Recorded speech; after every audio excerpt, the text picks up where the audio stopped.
नमस्कार विद्यार्थी मित्रांनो, SK MPSC लॅब या यूट्यूब चॅनलवरती सर्वांचं सहर्ष स्वागत आहे. आपल्याला आजच्या लेक्चरमध्ये पार्ट क्रमांक 14 आपण बघणार आहे. आत्तापर्यंत भाग जे आहेत आपले 3 झालेले आहेत. आपल्याला भाग आज जो आहे तो 4था क्रमांक बघायचा आहे.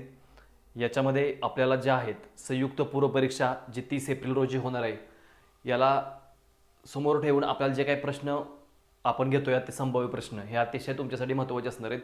येणाऱ्या एक्झाममध्ये नक्कीच तुम्हाला हे फायदेशीर ठरतील. आणि आपण भाग आधी 3 घेतलेत, हा भाग 4था आहे. संभाव्य प्रश्न सिरीज आपण चालू केलेली आहे, गेले 4 दिवस झालं.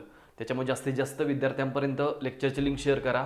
आणि अतिशय महत्त्वपूर्ण लेक्चर आहे तुमच्यासाठी. त्याचबरोबर SK MPSC लॅब नावाचं ॲप्लिकेशन डाउनलोड करा. त्याच्यावरती देखील तुम्हाला सर्व विविध प्रकारचे कोर्सेस, त्या कोर्सेसमध्ये हस्तलिखित प्रिंटेड नोट्स उपलब्ध करून दिलेत. तुम्हाला त्या खूप फायदेशीर ठरणार आहेत. त्यामुळे जास्तीत जास्त विद्यार्थ्यांना याच्याबद्दल सांगा. आता आपण आपल्या लेक्चरची सुरुवात करूयात. भाग 4था बघणार आहे आपण या ठिकाणी. आणि प्रश्न विश्लेषण जे आहे ते संभाव्य सिरीज आपण स्टार्ट केलेले आहे. याच्यामध्ये भाग क्रमांक 4 जो आहे तो आपल्याला या ठिकाणी काय करायचं आहे, बघायचा आहे. आता पहिला प्रश्न आहे तुमच्यासमोर. नीती आयोग डॅश या आयोगाच्या ठिकाणी याचं अस्तित्वात आलेलं होता. नीती आयोग सर्वांनाच माहीत आहे की नीती आयोगाच्या बद्दल खूप सारे प्रश्न आयोगाने आतापर्यंत विचारलेले आहेत. कारण रिसेंटली म्हणजेच 1 जानेवारी 2015 मध्ये नीती आयोगाची आपल्या देशामध्ये काय करण्यात आलेली आहे, स्थापना करण्यात आलेली आहे. नीती आयोगाचा जर विचार केला तर नीती आयोग हा जो आहे हा कोणत्या आयोगाच्या जागेवरती आलेला आहे असा या ठिकाणी प्रश्न विचारला गेलेला आहे. म्हणजेच यामध्ये पहिला ऑप्शन दिलेला आहे राष्ट्रीय सांख्यिकी आयोग असेल, दुसरा ऑप्शन दिलेला आहे नियोजन आयोग, तिसरा दिलेला आहे राष्ट्रीय विकास परिषद आणि चौथं दिलं आहे नमुना सर्वेक्षण. तर या प्रश्नाचं लवकर आन्सर सांगायचे सर्वांनी. आता नीती आयोगाचा विचार केला तर याचा फुल फॉर्म आहे national institution for transforming India, NITI आयोग.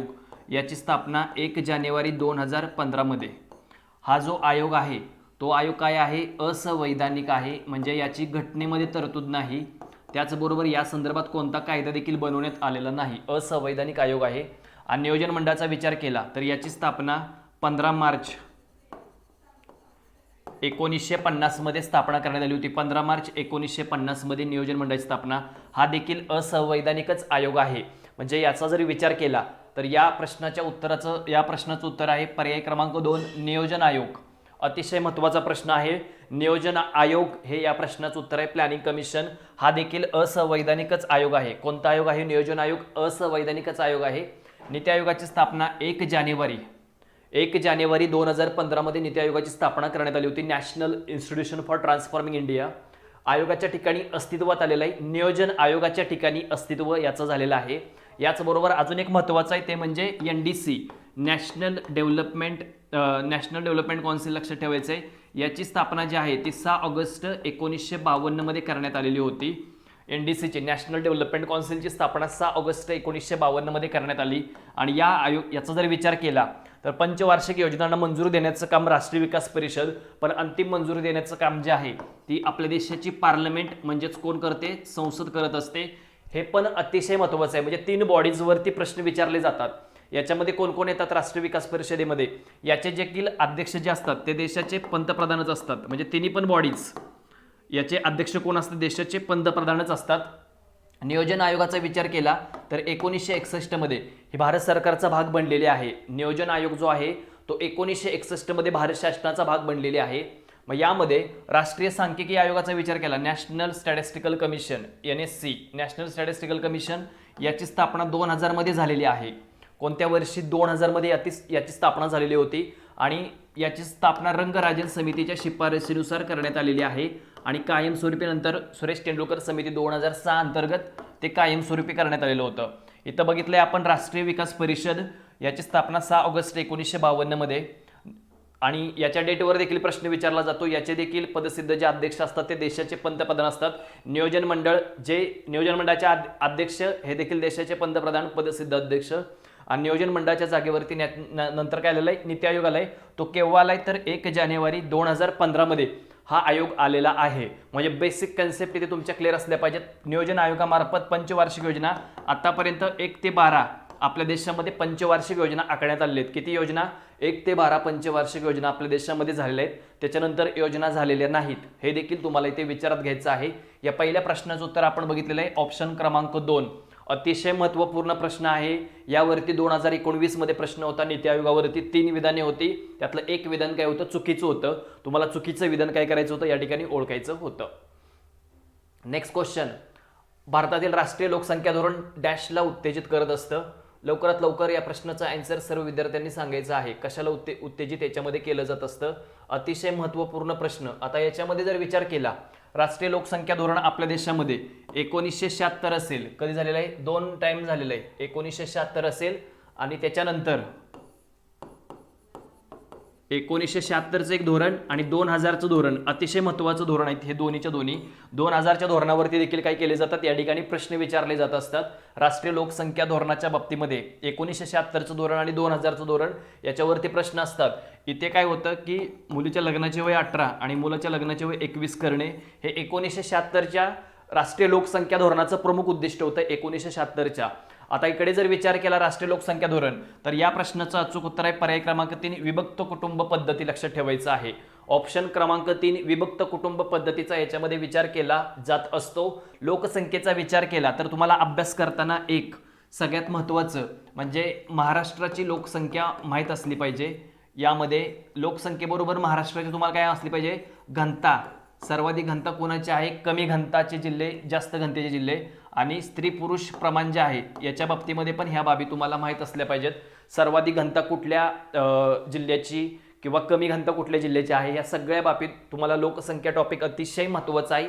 यावरती वारंवार प्रश्न विचारले गेलेले आहेत. लोकसंख्येच्या धोरण या बाबतीमध्ये लोकसंख्येचा विचार केला तर 2011च्या बेसवरची सर्व जी काही आकडेवारी आहे ती तोंडपाठ करून ठेवायची. याच्यामध्ये साक्षरतेचे प्रमाण असेल, स्त्री पुरुष प्रमाण असेल, बाललिंग गुणोत्तर असेल, त्यानंतर घनता असेल. प्रति चौरस किलोमीटर क्षेत्रामध्ये राहणाऱ्या लोकांचं प्रमाण याला घनता म्हटलं जातं. या घनता या डेफिनेशनवरती देखील आयोगाने काय केलं होता, प्रश्न विचारला होता. घनता या डेफिनेशनवरती देखील प्रश्न विचारला गेलेला होता. त्याचबरोबर 1976चं धोरण आपण बघितलंय की या ठिकाणी जे काही 18 आणि 21 वय करण्यासंदर्भात लग्नाचे 2000 याच्यामध्ये 3 महत्त्वाचे होते. एक अल्पकालीन उद्दिष्ट, दुसरं होतं दीर्घकालीन आणि मध्यमकालीन, अशा 3 प्रकारचे टाइप्स होते. लक्षात ठेवायचंय. राष्ट्रीय लोकसंख्या 2000 या 2000च्या धोरणाचा विचार केला तर याच्यामध्ये हम दो आणि हमारे दो लक्षात ठेवायचं या तत्वाचा स्वीकार राष्ट्रीय लोकसंख्या धोरण 2000 मध्ये करण्यात आलेला होता. त्याचबरोबर यामध्ये जे सर्वात महत्त्वाच्या गोष्टी आहेत की 2070 पर्यंत आपल्या देशाची लोकसंख्या काय करणे, स्थिर करणे. हे आधी होतं 2050, ते आता किती केलेलं आहे, 2070 पर्यंत आपल्या देशाची लोकसंख्या स्थिर करणे. या संदर्भाच्या महत्त्वाच्या घडामोडी याच्यामध्ये काय करण्यात आल्या होत्या, देण्यात आलेल्या होत्या. आता यामध्ये विभक्त कुटुंब पद्धतीचा याच्यामध्ये विचार करण्यात आलेला आहे. लोकसंख्येचा विचार केला तर महाराष्ट्राची लोकसंख्येची घनता जी आहे ती 365 आहे. ओके. त्यानंतर स्त्री आणि पुरुष प्रमाणाचा विचार केला तर ते किती आहे, 929 आणि भारताचं आहे 943. आता भारताच्या बाबतीमध्ये केरळ राज्य 1084, म्हणजे स्त्रिया जास्त आहेत. लक्षात ठेवायचं, केरळ राज्यामध्ये 1000 पुरुषामागे स्त्रियांचं असणारं प्रमाण हे 84 या आकड्याने जास्त आहे. किती आकड्याने, 84 या आकड्याने जास्त याच्यामध्ये काय करण्यात आले, देण्यात आलेले आहेत या बाबी. अतिशय महत्त्वपूर्ण प्रश्न आहे. या प्रश्न अतिशय महत्त्वाचा आहे. याच्या संदर्भात ज्या आसपासच्या गोष्टी तुम्हाला काय झाल्या पाहिजेत, माहीत झाल्या पाहिजेत. घनतेच्या बाबतीमध्ये महाराष्ट्राच्या घनतेबद्दल एकदा प्रश्न आहे कंबाईनला. गडचिरोली जिल्हा 74 लक्षात ठेवायचं आहे. गडचिरोलीचा विचार केला तर घनतेच्या बाबतीमध्ये 74 ह्या आकड्यावरती काय केलं होतं, या ठिकाणी प्रश्न विचारला गेलेला आहे. या आकड्यावरती देखील प्रश्न विचारलेला होता. त्यामुळे हे आकडे तुम्हाला काय करायचे आहेत, व्यवस्थित तोंडपाठ करून ठेवायचे आहेत. आकडे माहीत असले पाहिजे सर्वच्या सर्व. आणि आन्सर सर्वांनी बरोबर सांगितलेलं या प्रश्नाचं उत्तर. आपण 2 प्रश्न बघितलेत, अतिशय महत्त्वाचे दोन्हीचे दोन्ही प्रश्न आहेत. आसपासच्या सर्व गोष्टी आपण घेतोय, सारांश अख्खा घेतोय. बऱ्यापैकी तुमचे टॉपिक 4च्या 4 ऑप्शनमधून आपण क्लिअर करतोय. पुढील प्रश्न आहे, केंद्र व राज्याची योजना सर्व स्वतंत्र वर्गीकरण डॅश पंचवार्षिक योजनेपासून करण्यात आलेला आहे. केंद्र व राज्याच्या स्वतंत्र योजना ज्या आहेत त्या कोणत्या पंचवार्षिक योजनेपासून झालेल्या आहेत. देशामध्ये पंचवार्षिक योजना तयार करण्याचं काम आपल्या देशाचं नियोजन मंडळ करत असतं. नियोजन मंडळाचा जर विचार केला, आपल्या देशातील नियोजन मंडळ म्हणजेच याला काय म्हणतात इंग्लिशमध्ये प्लॅनिंग कमिशन. नियोजन मंडळ, नियोजन मंडळाचा विचार केला तर नियोजन मंडळाची स्थापना मगाशीच पहिल्या क्वेश्चनमध्ये बघितले आपण 15 मार्च 1950 मध्ये. आणि हा आयोग जो आहे तो असंवैधानिक, सारखं हे शब्द पाठ करून ठेवायचे आहेत. या शब्दावरती जास्त फोकस केला जातो, असंवैधानिक, लक्षात ठेवायचंय. त्याचबरोबर 15 मार्च 1950 मध्ये स्थापना झाली होती. आता या प्रश्नाचं अचूक उत्तर आहे पर्याय क्रमांक 4, चौथ्या पंचवार्षिक योजनेपासून. योजनांचे कार्यकाल अतिशय महत्त्वाचे असतात. आता कंबाईन पूर्व परीक्षेचा अभ्यास करताना कसा, योजना खूप डीपमध्ये जाण्याची अजिबात आवश्यकता नाही. योजनांचा अभ्यास करताना योजनेबद्दल तुम्हाला त्या योजनेचा कार्यकाल माहीत असला पाहिजे, म्हणजे कोठून कुठपर्यंत. त्यानंतर सेकंड महत्त्वाचं लक्षात ठेवायचं आहे ते म्हणजे योजनेबाबत जे काही प्रतिमान आहे ते माहीत असलं पाहिजे तुम्हाला. आणि तिसरा सर्वात महत्त्वाचा पॉईंट म्हणजे भर कशावर देण्यात आले. या 3 पॉईंटवरतीच तुम्ही कंबाईनला जास्तीत जास्त फोकस करा. एवढ्या डीपमध्ये प्रश्न कंबाईन पूर्व परीक्षेला जात नाही. ओके, मग यामध्ये कार्यकाल असेल योजनेचा, त्यानंतर योजनेचं प्रतिमान असेल आणि योजनेवर मुख्य भर हा कशा होता सर्वाधिक, आणि ज्याच्यावर भर दिला जातो त्याच्यावरच सर्वाधिक खर्च केला जातो. हे साधं लॉजिक आहे. ओके, ज्याच्यावरती सर्वाधिक भर दिला जातो त्याच्यावरती सर्वाधिक काही केला जातो, या ठिकाणी खर्च केला जात असतो. इकडे जर विचार केला कार्यकालाचा, पहिल्या योजनेचा कार्यकाल जो आहे तो 1951 ते 1956 असा पहिल्या पंचवार्षिक योजनेचा कार्यकाल आहे. 1951 ते 1956 पहिली पंचवार्षिक योजना. तिसऱ्या पंचवार्षिक योजनेचा कार्यकालाचा विचार केला तर 1961 ते 1966 हा तिसऱ्या पंचवार्षिक योजनेचा कार्यकाल आहे. चौथ्या योजनेचा कार्यकाल विचारात घेतला तर 1969 ते 1974 आणि इकडे 1974 ते 1978 मध्येच योजना थांबलेली होती. त्यामुळे नंतर आपल्या देशामध्ये 1978 ते 1980 रोलिंग प्लॅन, सरकती योजना आपल्या देशामध्ये चालू झालेली होती. कोणती योजना? सरकती योजना, रोलिंग प्लॅन, सरकती योजना त्याला असं संबोधलं जातं. सरकती योजना जी आहे ती लकडावाला यांनी तयार केलेली आहे. मोरारजी देसाई त्याचे अध्यक्ष होते. त्या रोलिंग प्लॅनचे मोरारजी देसाई जे आहेत ते याच्यामध्ये काय होते? अध्यक्ष होते. त्याचबरोबर पहिल्या योजनेमध्ये विचार केला 1951 ते 56 कृषी क्षेत्रावरती सर्वाधिक भर देण्यात आला होता. कृषी क्षेत्र जे आहे आपल्या देशाचं सर्वाधिक भर आणि एकूण खर्चाच्या 31% खर्च जो आहे तो कृषी क्षेत्रावरती, एकूण खर्चाच्या 31% खर्च कृषी क्षेत्रावरती करण्यात आलेला आहे. चौथ्या योजनेचा विचार केला 1969 ते 74. चौथ्या योजनेमध्ये जर विचार केला तर यामध्ये एक सर्वात महत्त्वाची गोष्ट लक्षात ठेवायची आहे ती म्हणजे 1972 मध्ये GICची स्थापना, जनरल इन्शुरन्स कॉर्पोरेशनची स्थापना करण्यात आलेली होती. त्याचबरोबर तिसऱ्या पंचवार्षिक योजनेचा विचार केला तर सर्वात अयशस्वी योजना म्हणून तिसरी पंचवार्षिक योजना ओळखली जाते. अयशस्वी योजना आहे ही तिसरी पंचवार्षिक योजना. ही अयशस्वी योजना आहे कारण यामध्ये इन्फ्लेशनचा रेट देखील जास्त होता. 1962 मध्ये आपलं चीनभर युद्ध, 1965 पाकिस्तान युद्ध आणि 1965-66 मध्ये सर्वात महत्त्वाचा आपल्या देशामध्ये दुष्काळ पडलेला होता. यामध्ये ग्रीन रिव्हॉल्युशन म्हणजे हरित क्रांती झालेली होती यावेळेस. ह्या सर्व बाबी तुम्हाला विचारात घ्यायच्या आहेत. आणि 74-78 मध्ये 1975 मध्ये इंदिरा गांधींनी या ठिकाणी आणीबाणी जाहीर केली होती 1975 मध्ये. त्याचबरोबर इकडे विचार केला तर RRBची स्थापना 1975 मध्येच करण्यात आली होती. रिजनल रुरल बँकेची स्थापना जी आहे ते 1975 मध्ये करण्यात आलेली आहे. त्यासाठी जी समिती आहे ती नरसिंहम समिती आहे. कोणती समिती आहे? नरसिंहम समिती आहे. म्हणजे एक प्रश्न आणि पूर्ण ओव्हरऑल आपण त्याचा अक्का सारांश घेतोय, लक्षात ठेवायचंय. त्यामुळे लेक्चर वारंवार बघायचे तुम्हाला. 1, 2, 3 भाग झाले, चौथा भाग देखील व्यवस्थित बघा सर्वांनी. अतिशय महत्त्वाच्या सिरीज आपली चालू आहे इकॉनॉमिक्सच्या बाबतीमध्ये. तुम्हाला 15 पैकी 15 मार्क्स घेता येतील याच्यामधून. 3 प्रश्न कंप्लीट केलेत आपण सर्व सारांश सहित. खूप चांगल्या पद्धतीने स्पष्टीकरण मी सांगितलंय तुम्हाला. नेक्स्ट क्वेश्चन घेऊयात आपण आता. गरिबी हटाओ या योजनेचे आता खूप लोकांचं याच्यामध्ये कायम कन्फ्युजन असतं, लक्षात ठेवायचंय. या योजनेच्या बाबतीमध्ये कायम कन्फ्युजन आहे की गरिबी हटाओ या योजने ही जी आहे कोणत्या योजनेमध्ये घोषणा केलेली आहे? गरिबी हटाओ. लवकर आन्सर द्या याचं सर्व विद्यार्थ्यांनी लवकरात लवकर. गरिबी हटाओ जी आहे घोषणा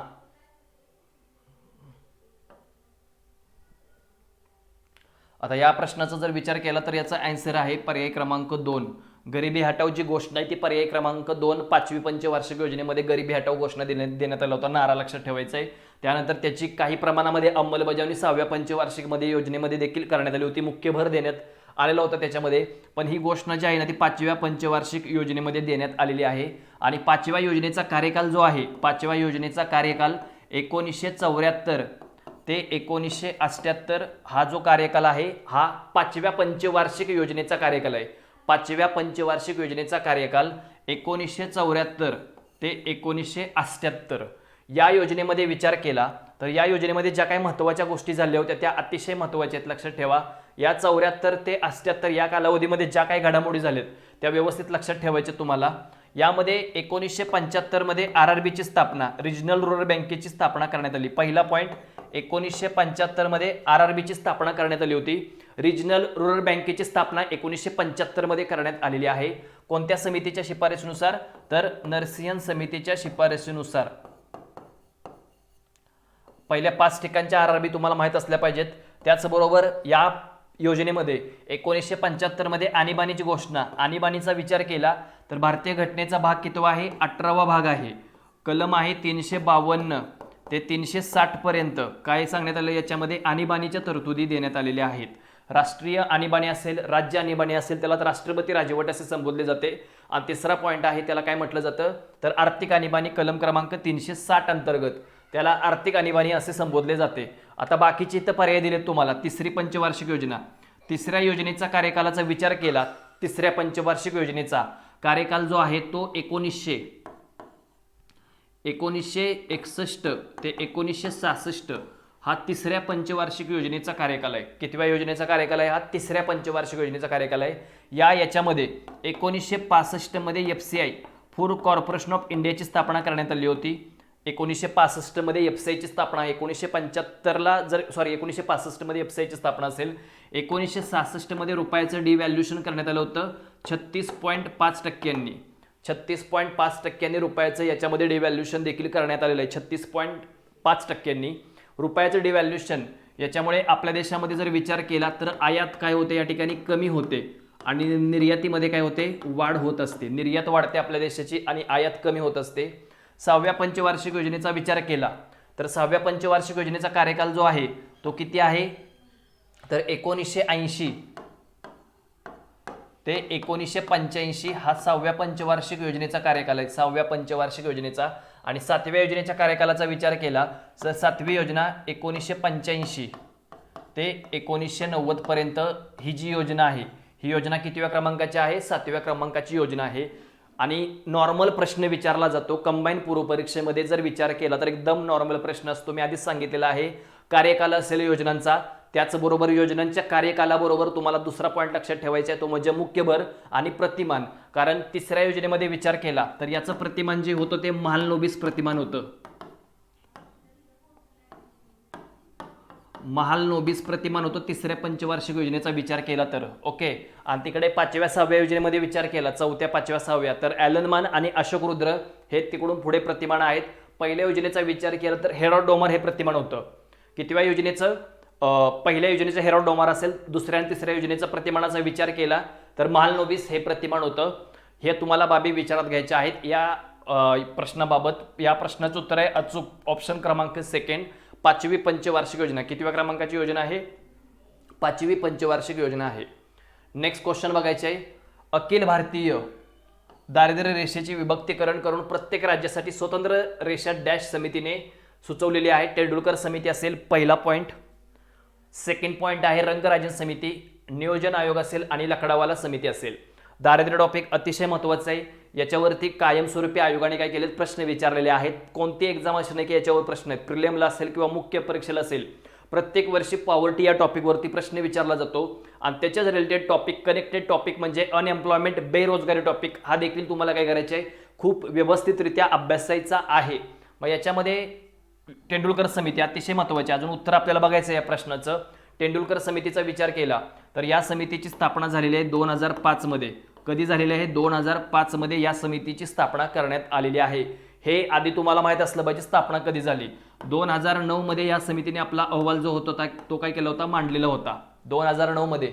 आणि नियोजन आयोगाचा आत्ताच बघितला आपण 15 मार्च ही डेट कायम पाठ असली पाहिजे, चुकून प्रश्न विचारला जातो. 15 मार्च 1950 मध्ये प्लॅनिंग कमिशनची काय करण्यात आली? स्थापना करण्यात आलेली होती. लकडावाला समितीचा विचार केला तर 1989 मध्ये लकडावाला समिती, आणि या समितीने आपला अहवाल 1993 मध्ये काय केला होता? मांडलेला होता. 1993 मध्ये या समितीने आपला अहवाल मांडलेला आहे.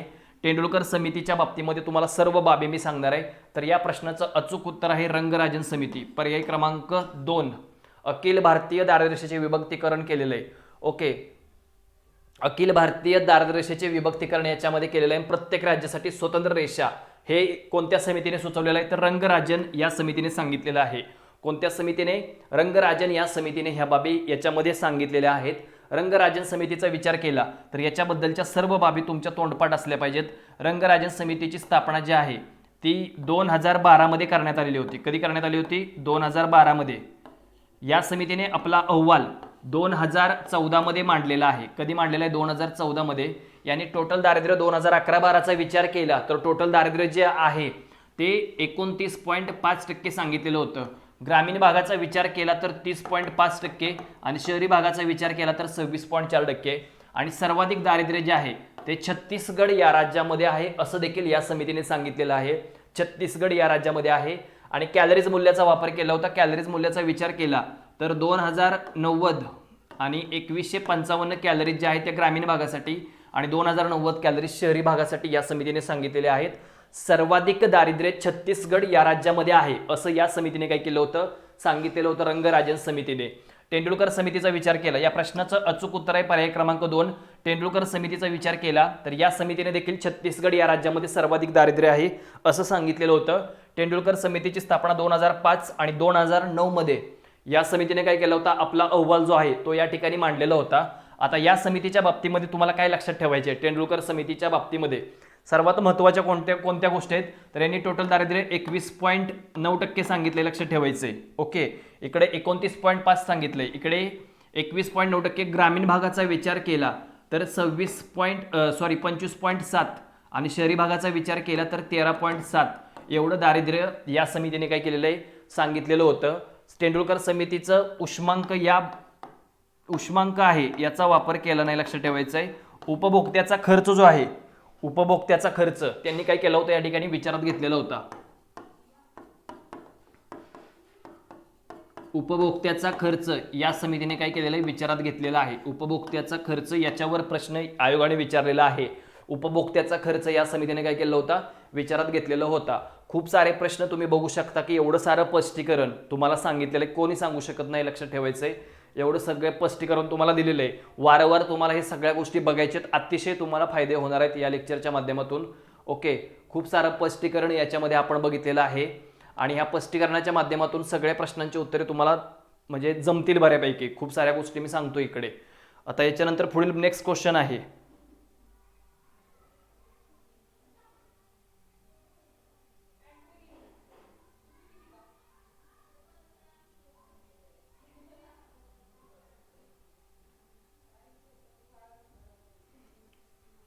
ओके, अयोग्य विधाने तुम्हाला निवडायची आहेत. अयोग्य म्हणजे चुकीची विधाने तुम्हाला काय करायची आहेत? या ठिकाणी निवडायची आहेत. चुकीची विधाने. नियोजन आयोगाने दारिद्र्य टोपली ही संकल्पना सुचवलेली आहे. दारिद्र्य टोपलीमध्ये अन्न हा घटक त्यांनी बसवलेला आहे आणि ग्रामीण भागासाठी या ठिकाणी आता आकडे दिलेत म्हणजे याला अंडरलाईन करून ठेवायचे आणि शहरी भागामध्ये 2100 कॅलरीज मूल्य यांनी सांगितलेलं आहे. नियोजन आयोग लक्षात ठेवायचं आहे. नियोजन आयोगाचा विचार केला तर त्याच्या जागेवरती नीती आयोग आलेला आहे. या ठिकाणी दारिद्र्य टोपलीमध्ये त्यांनी अन्न घटक बसवलेला आहे. हे विधान बरोबर आहे. दारिद्र्याची टोपली संकल्पना सुचवली हे पण विधान काय आहे? बरोबर आहे. पण तिसऱ्या विधानामध्ये काहीतरी मिस्टेक आहे. लक्षात ठेवायचंय. कारण कॉमन कॅलरीज जर ग्रामीण भागाचा विचार केला, लक्षात ठेवायचंय, ग्रामीण भागाचा विचार केला तर 24 कॅलरीज मूल्य आणि शहरी भागाचा लक्षात ठेवायचं, शहरी भागाचा जर विचार केला तर 2100 कॅलरीज मूल्य विचारात घेतलं जातं. त्यामुळे या प्रश्नाचं उत्तर तुम्हाला सहज मिळून जातं. पर्याय क्रमांक 1 या प्रश्नाचं आन्सर आहे. ऑप्शन क्रमांक 1. ओके, सी विधान या प्रश्नाचं आन्सर आहे. नियोजन आयोगाने दारिद्र्य टोपली अन्न. आता यामध्ये एक सर्वात महत्त्वाचा पॉईंट सांगायचा राहिलाय तो म्हणजे URP, MRP आणि MMRP लक्षात ठेवायचंय. युनिफॉर्म रिकॉल पिरियड्स लक्षात ठेवायचं आहे. URP याच्यामध्ये आणि त्याच्यानंतर आहे MRP मिक्स्ड रिकॉल पिरियड्स लक्षात ठेवायचं आहे. आणि तिसरा पॉईंट आहे मॉडिफाईड मिक्स्ड रिकॉल पिरियड्स. हे 3 घटक अतिशय महत्त्वाचे आहेत. या 3 घटकावरती प्रश्न विचारले जातात. URPचा वापर जो आहे तो लकडावाला समितीने केलेला आहे. त्यानंतर MRPचा वापर तेंडुलकर समितीने केलेला आहे आणि MMRPचा वापर जो आहे तो रंगराजन समितीने केलेला आहे. आता यामध्ये तेंडुलकर समितीने दारिद्र्य टोपली लक्षात ठेवायचं ही संकल्पनेच्या बाबतीमध्ये विचार केला तर अन्न, आरोग्य वगैरे हे घटक त्यांनी त्या ठिकाणी काय केले होते? बसवलेले होते. युनिफॉर्म रिकॉल पिरियड्स मिक्स्ड आणि मॉडिफाईड मिक्स्ड लक्षात ठेवायचे. रिकॉल पिरियड्स याचा विचार काय केला जातो? याच्यामध्ये केला जातो. त्यामुळे ह्या बाबी तुम्हाला अतिशय महत्त्वाच्या आहेत. दारिद्र्य टोपली ही संकल्पना त्यांनी सुचवलेली आहे. त्याच्यामध्ये अन्न हा घटक या ठिकाणी काय केला होता, त्यांनी घेतलेला होता. नियोजन मंडळाच्या बाबतीमध्ये पण सर्व विधाने तुम्हाला माहीत असली पाहिजेत. नियोजन मंडळ खूप वेळा झाले आतापर्यंत लेक्चरमध्ये याच्या बाबतीत पण तुम्हाला सगळीच्या सगळी विधाने माहीत असली पाहिजेत.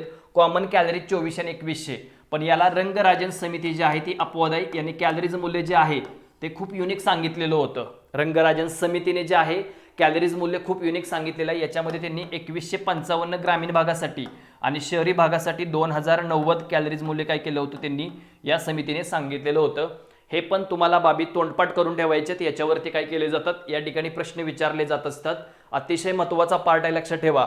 ग्रामीण भागामध्ये व्यक्तीला 2400 कॅलरीज आणि शहरी भागाचा विचार केला तर 2100 कॅलरीज मूल्याची काय असते, आवश्यकता असते. कारण ग्रामीण भागाच्या तुलनेमध्ये शहरी भागातला व्यक्ती जो आहे तो काय करतो, या ठिकाणी कमी कष्टाचं काम करतो, त्यामुळे कॅलरीज मूल्याची कमीच आवश्यकता असते. लक्षात ठेवायचं की ती 2100 कॅलरीज मूल्याची, हे बरोबर आहे, पण इथं 2400 कॅलरीज मूल्य असं पाहिजे होतं. त्यामुळे या प्रश्नाचं अचूक उत्तर जे आहे ते पर्याय क्रमांक 1 या प्रश्नाचं अचूक उत्तर आहे. पुढील क्वेश्चन, योग्य पर्याय तुम्हाला निवडायचे आहेत. योग्य पर्याय जीडीपी पेक्षा लक्षात ठेवायचं जास्त असेल आणि जेएनपी पेक्षा लक्षात ठेवायचं. इकडे जर विचार केला एक्सपोर्ट इम्पोर्ट, इकडे जर विचार केला जेएनपी एखाद्या अर्थव्यवस्थेची बहिर्गत शक्ती दर्शवत असतो. ओके, योग्य पर्याय तुम्हाला निवडायचा आहे.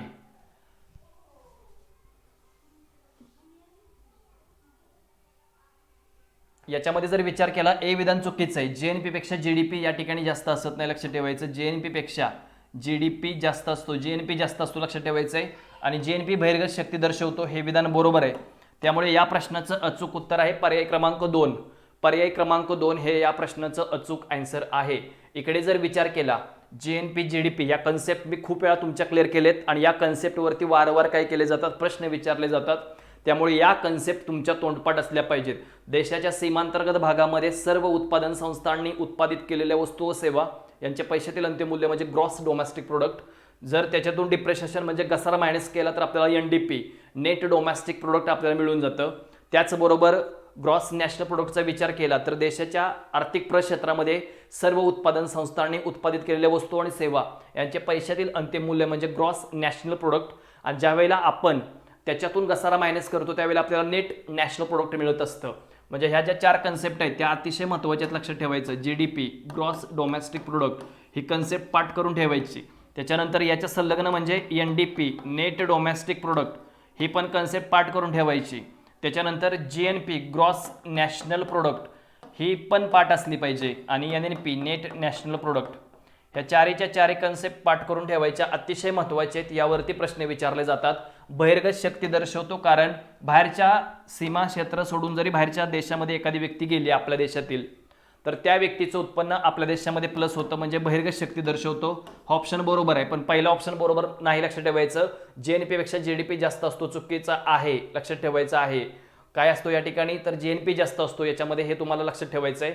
मग यामध्ये बहिर्गत शक्ती दर्शवतो म्हणजे बाह्य उत्पन्न आपण मिळवतो आणि ते जेएनपी मध्ये प्लस होतं, पण ते जीडीपी मध्ये काय केलं जातं, उत्पन्न आपलं जे आहे ते या ठिकाणी मायनस केलं जात असतं.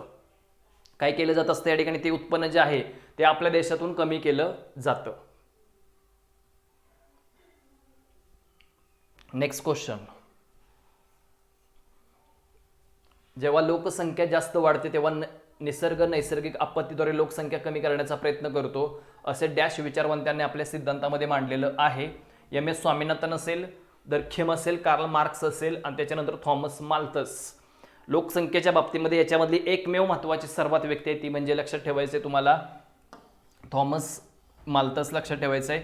आणि हेच या प्रश्नाचं आन्सर आहे अचूक, ऑप्शन क्रमांक 4. लोकसंख्येविषयक यांनी सिद्धांत मांडलेला होता.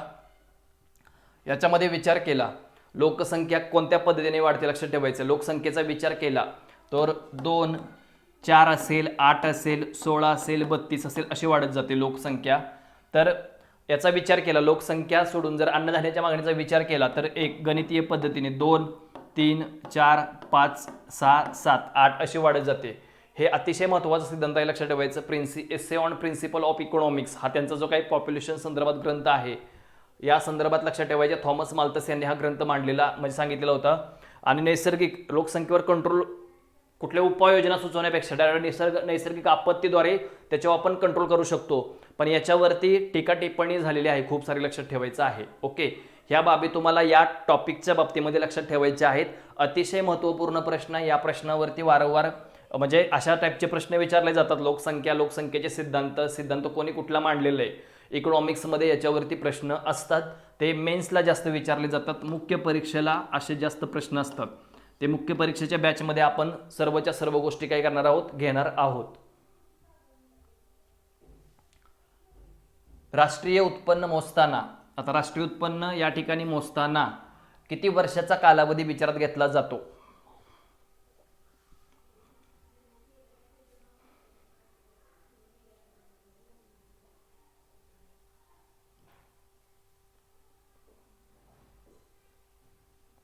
किती वर्षाचा कालावधी विचारात घेतला जातो? 5 वर्ष पहिला पर्याय आहे, दुसरा आहे 3 वर्ष, तिसरा पर्याय आहे 1 वर्ष आणि चौथा पर्याय क्रमांक 4.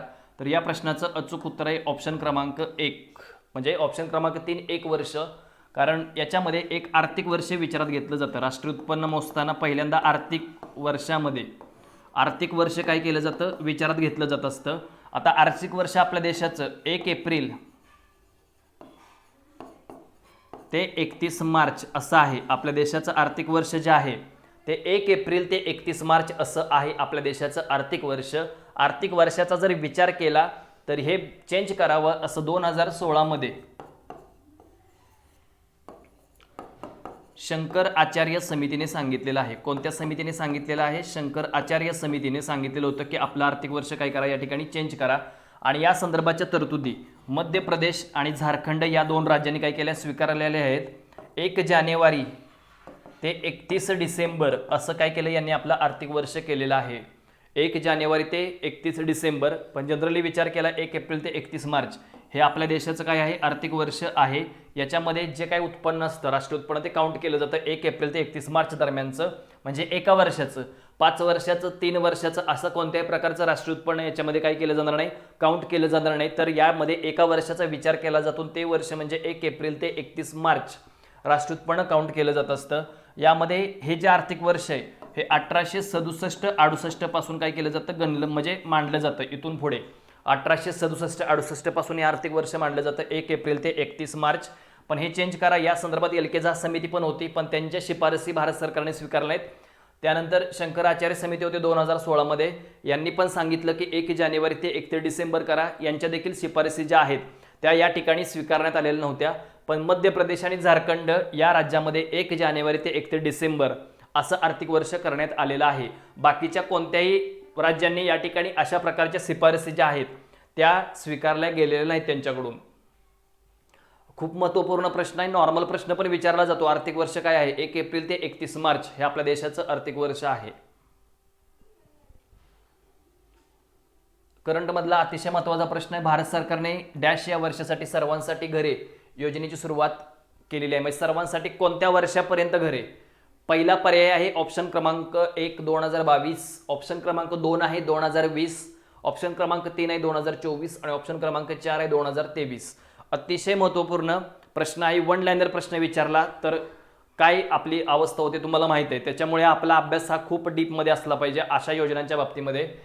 सर्वांसाठी घरे वगैरे पंतप्रधान नरेंद्र मोदी यांनी या संदर्भाची घोषणा केलेली देखील होती. या प्रश्नाचं अचूक उत्तर पर्याय क्रमांक 3 2024 पर्यंत सर्वांसाठी घरे 2024 पर्यंत हे डोळ्यासमोर ठेवा. 2024 चुकून प्रश्न असे जास्त विचारले जातात, लक्षात ठेवायचं आहे. 2024 हे या प्रश्नाचं अचूक उत्तर आहे. 2024 इथपर्यंत म्हणजे सर्वांसाठी घरे उपलब्ध करून दिली जाणार आहेत. हा एक महत्त्वपूर्ण आपण प्रश्न घेऊयात. अतिशय महत्त्वाचा प्रश्न आहे की CSOची स्थापना 1954 मध्ये करण्यात आली होती. या संघटनेचे मुख्यालय दिल्ली या ठिकाणी आहे. या संघटनेचे मुख्य कार्य राष्ट्रीय उत्पन्नाचे मोजमाप करणे हे असते. CSO सेंट्रल स्टॅटिस्टिकल ऑफिस याचा विचार केला तर महत्त्वपूर्ण संघटना आहे. या संघटनेवरती प्रश्न विचारले जातात, म्हणजे या संस्थेवरती. याची स्थापना जरी 1954 मध्ये झाली असेल तर याचं कार्य 1955 मध्ये काय झालेलं आहे, या ठिकाणी चालू झालेलं आहे 1955 मध्ये. त्यानंतर याचं रूपांतर CSO आणि NSSO असेल, national statistical office, national statistical कमिशनमध्ये हे ॲड केलं आहे. नंतर लक्षात ठेवायचे कोणत्या समितीने, रंगराजन समितीच्या शिफारसीनुसार हे काय केलेलं आहे, ॲड करण्यात आलेलं आहे. कशामध्ये, तर NSA नॅशनल स्टॅटिस्टिकल कमिशनमध्ये. यांचं कार्य 1955 मध्ये चालू झालेलं आहे. CSOचं कार्य मुख्यालय दिल्लीमध्ये आणि कलकत्ता विंग या ठिकाणी यांची एक ब्रँच देखील आहे. कलकत्ता विंग या ठिकाणी यांची एक ब्रँच देखील आहे. यांचं प्रमुख कार्य असतं, एक म्हणजे राष्ट्रीय उत्पन्नाचं मोजमाप करणे, 2 CPI कंबाइंड म्हणजे ग्रामीण भाग आणि शहरी भाग याचं मोजमाप करणे, विविध प्रकारची सामाजिक आणि आर्थिक सांख्यिकी आकडेवारी यांचं देखील मोजमाप करणे. ह्या महत्त्वपूर्ण बाबी याच्यामध्ये देण्यात आलेल्या आहेत. मुख्य कार्य राष्ट्रीय उत्पन्नाची गणना करणे. ओके, राष्ट्रीय उत्पन्नाचं मोजमाप करणे. याच्यामध्ये जर काही त्रुटी असतील तर नॅशनल स्टॅटिस्टिकल कमिशन यांच्यामार्फत त्या सॉल्व्ह केल्या जातात. त्याची स्थापना 2000 मध्ये रंगराजन समिती आणि 2006 मध्ये या ठिकाणी कोणती समिती होती, सुरेश तेंडुलकर समितीच्या शिफारसीनुसार ते कायमस्वरूपी करण्यात आलेलं होतं. अतिशय महत्त्वपूर्ण प्रश्न आहे हा प्रश्न. खूप सारे प्रश्न आता अलीकडे पहिल्या टॉपिकवरती विचारले जातात. यामध्ये राष्ट्रीय उत्पन्न समिती असेल, कधीची आहे राष्ट्रीय उत्पन्न समिती, 1949ची. त्यानंतर नॅशनल स्टॅटिस्टिकल कमिशन याचा विचार केला तर याची स्थापना 1950 मध्ये आणि याचं पुनर्रचना नॅशनल स्टॅटिस्टिकल ऑफिस 1970 मध्ये झालेली आहे. नॅशनल स्टॅटिस्टिकल ऑफिस वगैरे ह्या सर्व बाबी माहीत असल्या पाहिजेत. CSO आत्ताच आपण बघितलं 1954 आणि कार्य चालू झालंय 1955 मध्ये यांचं कार्य चालू झालेलं आहे. 1955ला यांचं कार्य देखील चालू झालेलं आहे. आता यामध्ये राष्ट्रीय उत्पन्न मोजण्याच्या 3 पद्धती, उत्पन्न पद्धत असेल, उत्पादन पद्धत असेल आणि खर्च पद्धत असेल. ह्या राष्ट्रीय उत्पन्न मोजण्याच्या एकूण 3 पद्धती आहेत. अतिशय महत्त्वपूर्ण लेक्चर तुमच्यासाठी घेतलेलं आहे. या लेक्चरच्या माध्यमातून बऱ्याच कन्सेप्ट तुमच्या क्लिअर होणार आहेत. 30, 35, 40 मिनिटाचं लेक्चर असतं. वारंवार जे काही आपले लेक्चर सर्व झाले ते सर्वांनी व्यवस्थित बघत जावा. जास्तीत जास्त विद्यार्थ्यांपर्यंत लेक्चरची लिंक शेअर करा आणि त्याचबरोबर चॅनलला सबस्क्राईब करायचे सर्वांनी. सर्वप्रथम छोटासा चॅनल आहे, जास्तीत जास्त विद्यार्थ्यांपर्यंत लिंक पाठवा. अतिशय महत्त्वपूर्ण इकॉनॉमिक्स मी तुमच्या समोर घेऊन आलेलो आहे. PYQ बरोबर, त्याचबरोबर अतिसंभाव्य प्रश्न भाग 4 आहे. याच्या आधी झालेले भाग देखील व्यवस्थित बघा. स्पष्टीकरण असेल, आसपासच्या सर्व गोष्टी मी तुमच्यासाठी खूप व्यवस्थितरित्या काय केले त्या ठिकाणी घेतलेल्या आहेत. आता या ठिकाणी आपण काय करणार आहे, थांबणार आहे. 4 भाग झालेत. 5वा भाग आपण उद्या घेणार आहे आणि रोज संध्याकाळी 9 वाजता या ठिकाणी आपलं लेक्चर होत असतं. रोज संध्याकाळी 9 वाजता न चुकता सर्वांनी लेक्चर बघत जावा. सेवा असतात, नंतर तुम्ही वारंवार लेक्चर बघून रिव्हिजन देखील काय करू शकता, एक्झामपर्यंत करू शकता. चालेल, मग या ठिकाणी आता आपण थांबूयात. धन्यवाद.